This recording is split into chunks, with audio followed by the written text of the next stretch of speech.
सभी शिक्षक साथियों को मेरा प्रणाम। साथियों, मैं नीरज कुमार आप सभी का अपने YouTube चैनल में एक बार फिर से स्वागत करता हूं।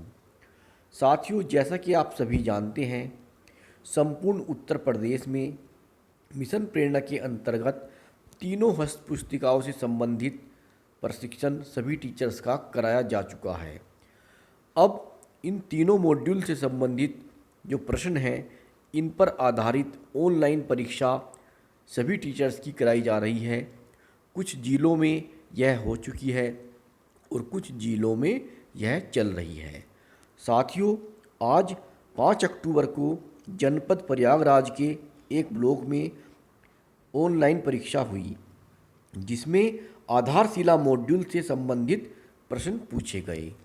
साथियों, अभी तक की जो परीक्षाएं चल रही हैं उसमें प्रेरणा लक्ष्य से संबंधित प्रश्न पूछे जाते रहे हैं, लेकिन आज जो परीक्षा हुई है उसमें आधारशिला मॉड्यूल की ऑनलाइन परीक्षा कराई गई है। उसमें जो प्रश्न आए थे वो आधारशिला मॉड्यूल से संबंधित थे। तो साथियों, चलिए देखते हैं आज की वीडियो में कौन कौन से प्रश्न इसमें पूछे गए। पहला प्रश्न था, गणित की मौलिक संक्रियाएं कौन सी हैं? इसके विकल्प थे जोड़, घटाना, गुना, भाग या सभी। इस तरह से थे। तो इसका आंसर है गणित की मौलिक संक्रियाएं हैं जोड़, घटाना, गुना, भाग। ये सभी गणित की मौलिक संक्रियाएं हैं। भाषा दक्षता के विकास का अंतिम क्रम कौन सा है? तो मित्रों, आपने सुना ही है सुबोपली। सुबोपली का मतलब सु का मतलब सुनना, बो से बोलना, प से पढ़ना और ली से लिखना। तो अंतिम क्रम है इसमें लिखना। शिक्षण अधिगम चक्र का सही क्रम क्या है? टीचिंग लर्निंग साइकिल का सही क्रम क्या है? तो इसका सही क्रम है रोचक प्रस्तावना, उसके बाद अभ्यास के अवसर देना, फिर समझ और उसके बाद आकलन एवं मूल्यांकन। ये इसका सही क्रम है। नेक्स्ट क्वेश्चन है, वर्ण और ध्वनि से मिलकर बने किसी शब्द को प्रिंट से ध्वनि में बदलकर उच्चारण करने की क्षमता को कहते हैं? इसका आंसर है डिकोडिंग। नेक्स्ट क्वेश्चन, बच्चे बार बार कोशिश करने के बाद भी नहीं सीख पा रहे हैं, ऐसी मूलभूत प्रक्रियाओं में सुधार के लिए आधारशिला में विकसित किया गया है? इसका आंसर है शिक्षक प्रदर्शन मानक और सूचक। इसके लिए ये विकसित किया गया है। अगला प्रश्न है, फाउंडेशन लर्निंग हेतु किस विषयों की प्रमुख आवश्यकता है? फाउंडेशन लर्निंग हेतु किन विषयों की प्रमुख आवश्यकता है? तो इसका आंसर है भाषा एवं गणित।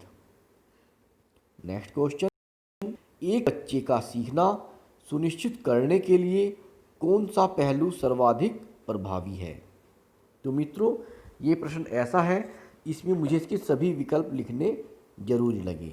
तो पहला विकल्प है ए योजना, विकल्प नंबर 2 बी आकलन एवं मूल्यांकन, विकल्प नंबर सी कक्षा प्रबंधन और विकल्प नंबर डी उपर्युक्त तीनों। तो इसका जो सही विकल्प है वो तीनों है, उपर्युक्त तीनों। नेक्स्ट क्वेश्चन, गणित सीखने का क्रम ELPS है। इसका फुल फॉर्म, ई का मतलब एक्सपीरियंस यानी कि अनुभव, L फॉर लैंग्वेज और P for picture, S for symbol. Next question, भाषा संरचना संबंधी कौशल में कौन सा विकल्प बेहतर है? पहला विकल्प सही वाक्य संरचना, दूसरा विकल्प विराम चिन्हों का उचित प्रयोग, तीसरा विकल्प ध्वनियों को चिन्हों में बदलना, चौथा विकल्प उपर्युक्त सभी। तो इसका चौथा विकल्प उपर्युक्त सभी सही है। नेक्स्ट क्वेश्चन, आपके घर के बच्चे पेंसिल मिलने पर दीवार पर आड़ी तिरछी लकीरें या चित्र बनाते हैं, यह क्या है? यह है उभरता लेखन। नेक्स्ट क्वेश्चन, भाषा शिक्षण के लिए किसने केंद्रीय लर्निंग आउटकम निर्धारित किए गए हैं? भाषा शिक्षण के लिए 4 केंद्रीय लर्निंग आउटकम निर्धारित किए गए हैं। नेक्स्ट क्वेश्चन, गतिविधि निर्माण प्रक्रिया के चरणों में से कौन सही है? ERAC। ई का मतलब experience, R for reflection, A for application और C फॉर कंसोलिडेशन।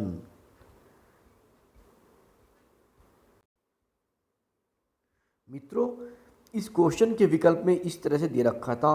पहला विकल्प था EARC, दूसरा विकल्प था ECRA, तीसरा विकल्प था ERAC और चौथा विकल्प था ECAR।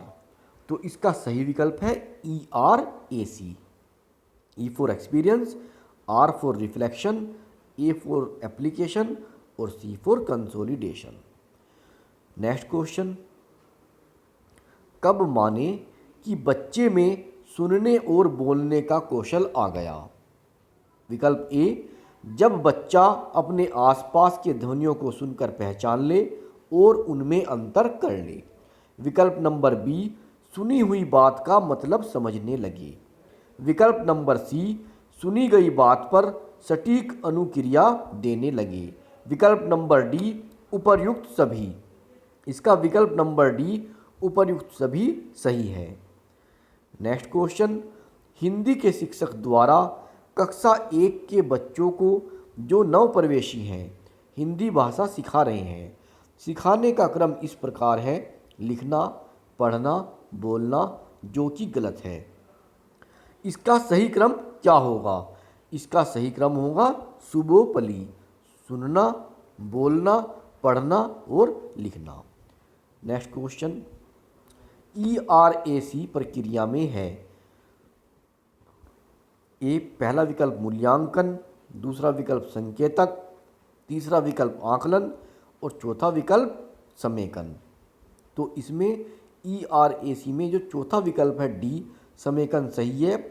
C for consolidation, consolidation को हिंदी में समेकन कहते हैं। तो इसका चौथा विकल्प सही है। अगला प्रश्न, आधारशिला मॉड्यूल किन कक्षाओं के लिए अधिक उपयोगी है? इसका उत्तर है कक्षा 1 से 3 के लिए आधारशिला मॉड्यूल अधिक उपयोगी है।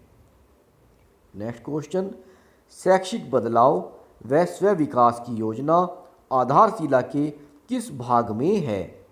इसका उत्तर है भाग 6।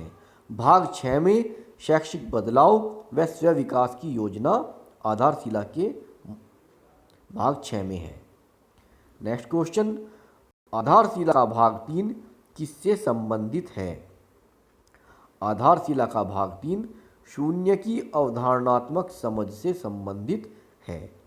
नेक्स्ट क्वेश्चन, गतिविधि के चारों प्रकारों में से कौन सा रीड अलोंग एवं संपर्क बैठक ऐप को सम्मिलित करता है? इसका सही जवाब है ICT।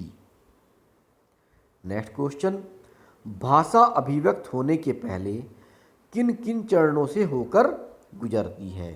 पहला विकल्प अनुभूति, दूसरा विकल्प चिंतन, तीसरा विकल्प अनुभूति और चिंतन और चौथा विकल्प अनुभूति, चिंतन और विचार।